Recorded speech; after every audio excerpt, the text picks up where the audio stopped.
warahmatullahi wabarakatuh. Salam sejahtera, salam peduli lingkungan. Kami dari SMP 19 Jakarta, kelas 9C, akan mempresentasikan paparan tentang ancaman bencana lingkungan di Indonesia dan peran Kementerian Lingkungan Hidup dan Kehutanan dalam penanggulangan. Selamat menyaksikan. Salam peduli lingkungan.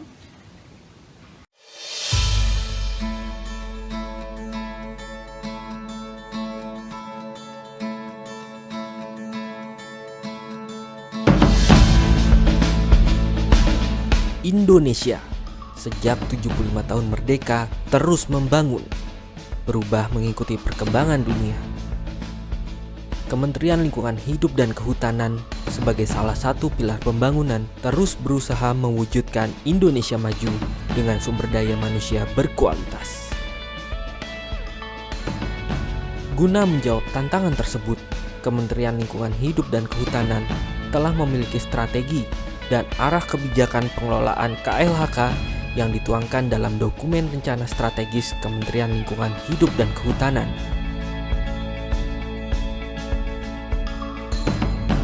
Pemanfaatan ruang di Indonesia senantiasa menampilkan dua sisi yang saling berlainan, yaitu pertumbuhan ekonomi dan kualitas lingkungan hidup. Sudah semestinya kedua sisi tersebut berjalan beriringan dalam koridor pembangunan berkelanjutan.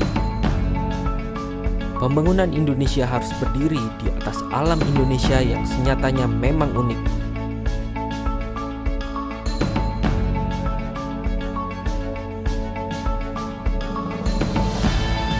Berangkat dari pandangan, harapan, dan permasalahan yang ada, Kementerian Lingkungan Hidup dan Kehutanan memiliki tujuan untuk memastikan kondisi lingkungan berada pada toleransi yang dibutuhkan untuk kehidupan manusia dan sumber daya berada pada rentang populasi yang aman, serta secara paralel meningkatkan kemampuan sumber daya alam untuk memberikan sumbangan bagi perekonomian nasional. Berdasarkan tujuan tersebut, peran yang diusung Kementerian Lingkungan Hidup dan Kehutanan adalah: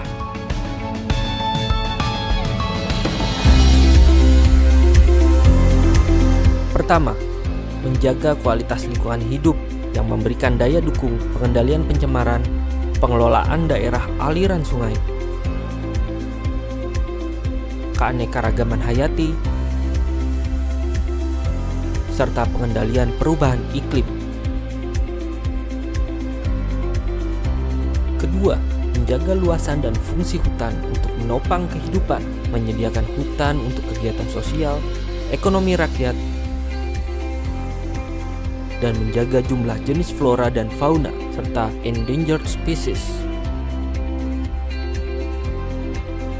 Ketiga, memelihara kualitas lingkungan hidup, menjaga hutan, dan merawat keseimbangan ekosistem dan keberadaan sumber daya.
Hasil utama pembangunan kementerian harus diyakini tidak hanya terbatas pada pemenuhan kinerja secara numerik, namun kondisi tapaklah yang memberikan gambaran sesungguhnya keberhasilan pembangunan.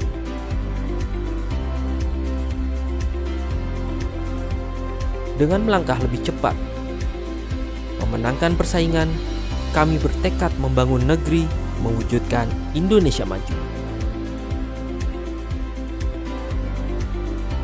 KLHK, lingkungan tertata, hutan terjaga, masyarakat sejahtera.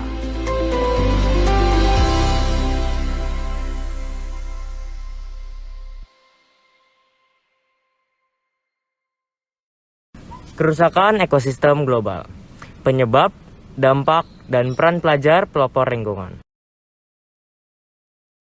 Materi yang akan dibahas adalah yang pertama, pengertian ekosistem. Yang kedua, penyebab dan dampak. Yang ketiga, pelajar sebagai agen pelestarian lingkungan. Pengertian ekosistem. Ekosistem adalah suatu sistem ekologi yang terbentuk oleh hubungan timbal balik tak terpisahkan antara makhluk hidup dengan lingkungannya. Ekosistem bisa dikatakan juga suatu tatanan hidup, kesatuan secara utuh dan menyeluruh antara segenap unsur lingkungan hidup yang saling mempengaruhi.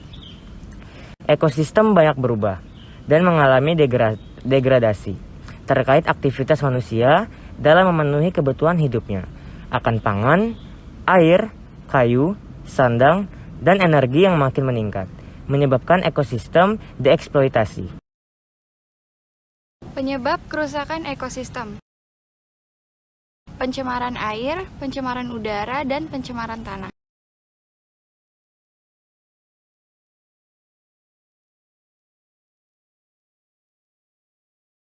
Sumber pencemaran air. 1. Sumber langsung. Pencemaran yang berasal dari sumber tertentu. Contoh, pabrik, sistem buangan, dan sumber minyak. 2. Sumber tak langsung.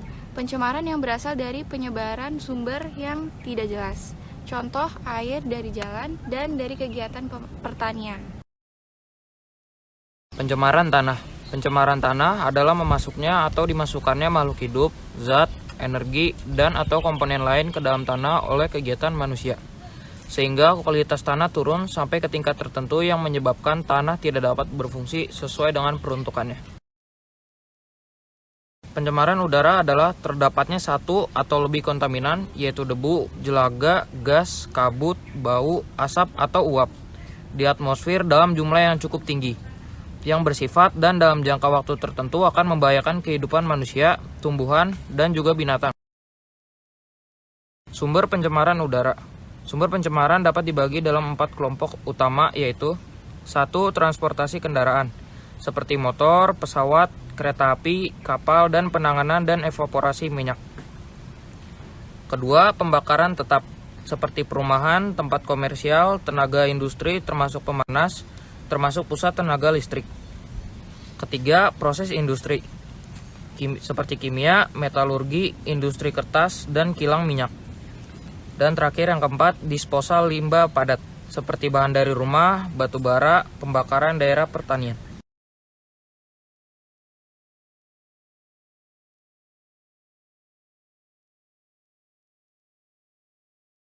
Kerusakan daerah aliran sungai atau DAS. Daerah aliran sungai merupakan suatu daerah yang terhampar di sisi kiri dan kanan dari suatu aliran sungai, di mana semua anak sungai yang terdapat di sebelah kanan dan kiri sungai bermuara ke dalam suatu sungai induk. Seluruh air hujan yang terjadi di dalam suatu daerah aliran sungai, semua airnya akan mengisi sungai yang terdapat di dalam daerah aliran sungai tersebut. Oleh sebab itu, areal daerah aliran sungai juga merupakan daerah tangkapan hujan atau disebut catchment area. Permasalahan daerah aliran sungai di Indonesia. 1. Banjir. 2. Produktivitas tanah menurun. 3. Pengendapan lumpur pada waduk. 4. Saluran irigasi. 5. Proyek tenaga air. 6. Penggunaan tanah yang tidak tepat. Contohnya, peladangan berpindah, pertanian lahan kering, dan konservasi tidak tepat. Dampak kerusakan ekosistem. Efek rumah kaca. Panas matahari masuk melalui atmosfer, diserap oleh bumi dan menghangatkannya. Sebagian panas dipantulkan oleh bumi keluar atmosfer. Sebagian panas tertahan di atmosfer oleh gas rumah kaca, membuat suhu bumi tetap hangat. Bertambahnya gas rumah kaca di atmosfer hasil aktivitas manusia membuat bertambahnya panas tertahan di atmosfer sehingga terjadi perubahan iklim. Emisi gas rumah kaca global atau GHG menurut sektor. penggunaan lahan, perubahan lahan, hutan 15%, limbah 3%, industri 29%, perumahan 11%, perkantoran 7%, transportasi 15%, pertanian 7%, dan penyediaan energi 13%.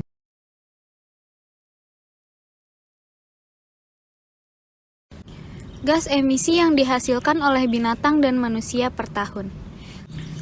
Sapi impor 120 kg, sapi lokal 60 kg, kambing 8 kg, babi 1,5 kg, dan manusia 0,12 kg.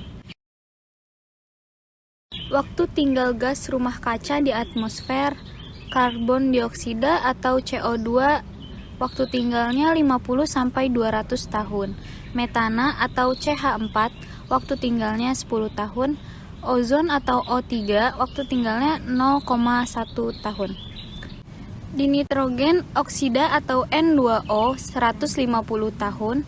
CFC-R11 atau CCI3F 65 tahun. CFC-R12 atau CCI2F2, waktu tinggalnya 130 tahun. Grafik peningkatan suhu global tahun 1850 sampai 1900. Di Indonesia, peningkatan suhu saat ini bahkan sudah lebih tinggi dibandingkan rata-rata global.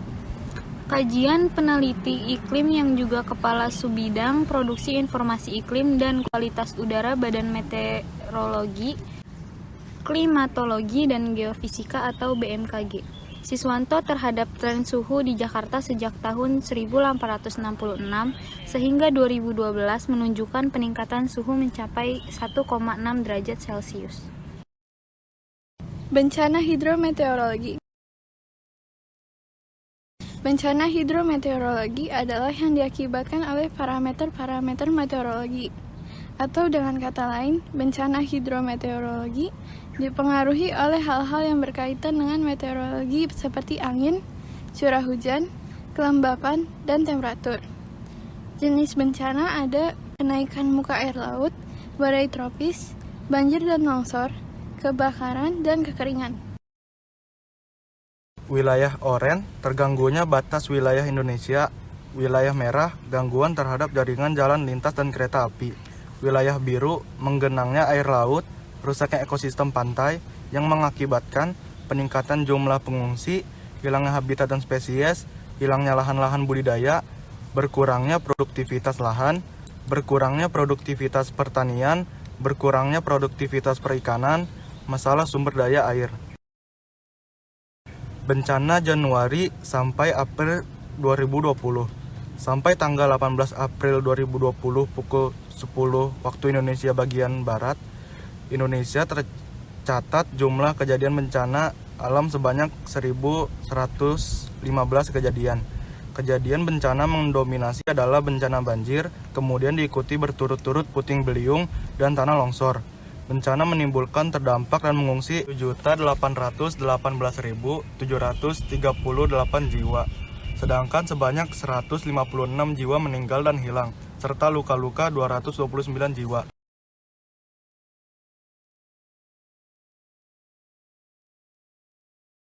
Jauh datang nyampe sana nggak bisa masuk, jadi galau deh. Kak Bas, nih kita mau sapa dulu nih. Oh? Ya, conservation map cilik nih dari SMP 19 Kebayoran Lama, Jakarta Selatan, kelas 9J. Halo adik-adik. Nah, Mana nih suaranya nih?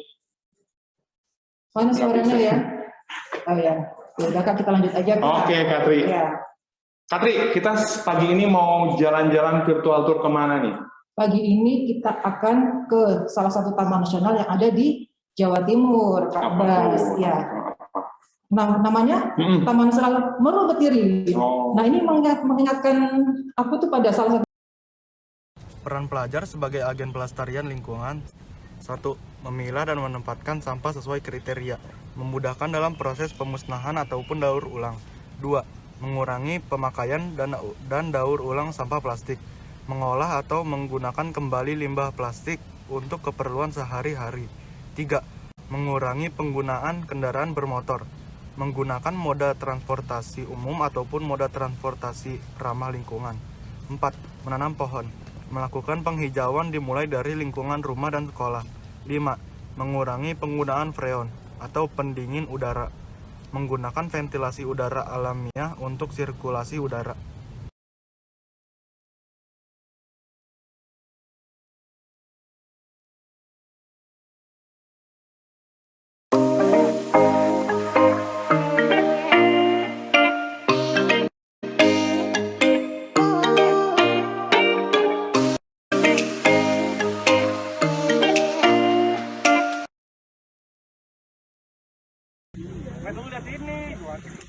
Ini udah gue liat situ, salah terus tuh.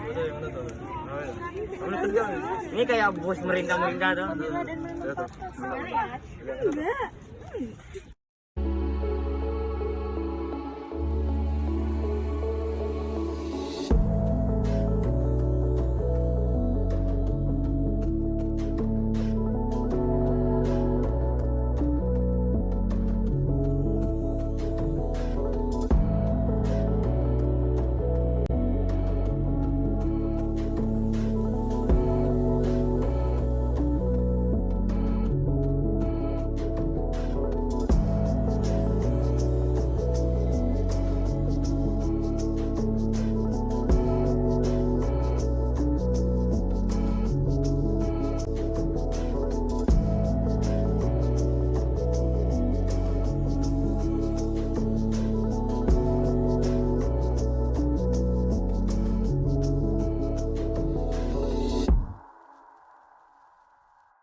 Demikianlah paparan yang kami sampaikan. Semoga bermanfaat. Mari menjadi pelajar agen pelestarian lingkungan. Sampai Sampai jumpa lagi. Salam peduli lingkungan.